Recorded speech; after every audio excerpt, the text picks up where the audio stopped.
بسم الله الرحمن الرحيم. وأوحي إلى نوح أنه لن يؤمن من قومك إلا من قد آمن فلا تبتئس بما كانوا يفعلون واصنع الفلك بأعيننا ووحينا ولا تخاطبني في الذين ظلموا إنهم مغرقون ويصنع الفلك وكلما مر عليه ملأ من قومه سخروا منه قال إن تسخروا منا فإنا نسخر منكم كما تسخرون فسوف تعلمون من يأتيه عذاب يخزيه ويحل عليه عذاب مقيم حتى إذا جاء أمرنا وفارت النور قل نحمل فيها من كل زوجين اثنين وأهلك إلا من سبق عليه القول وما آمن معه إلا قليل وقال اركبوا فيها بسم الله مجريها ومرساها إن ربي لغفور رحيم وهي تجري بهم في موج كالجبال ونادى نوح ابنه وكان في معزل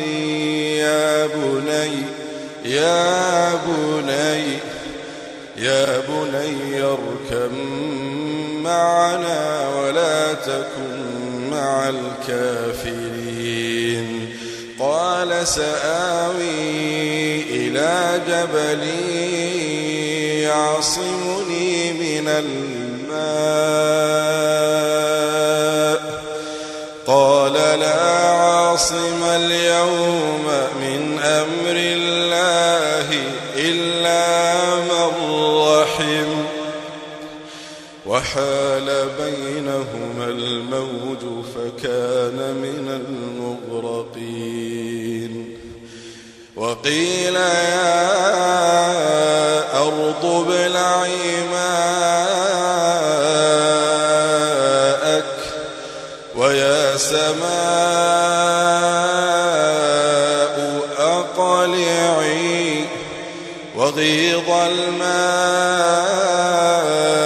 وقضي الأمر واستوت على الجودي وقيل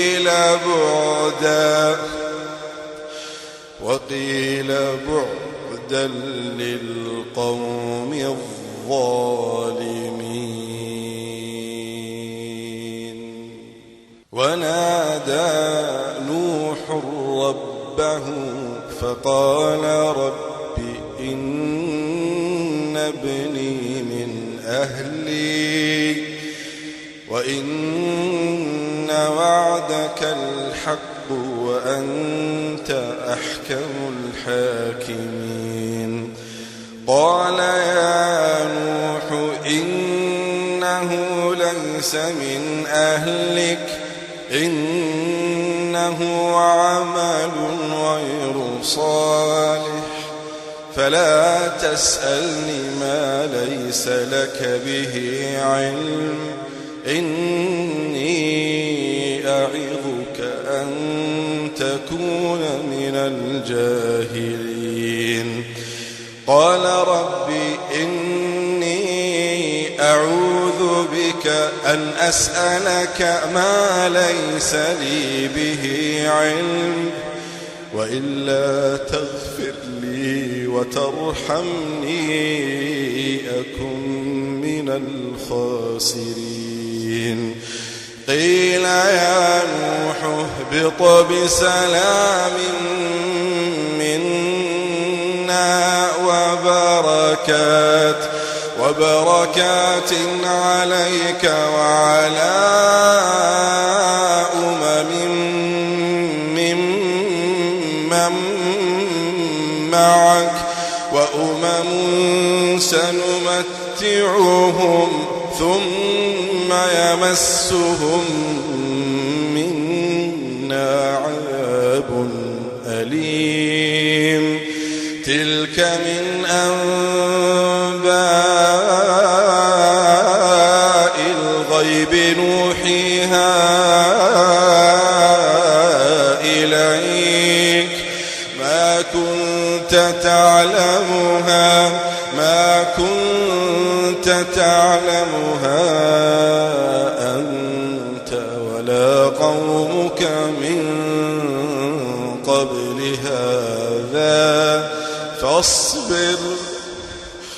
فاصبر إن العاقبة للمتقين.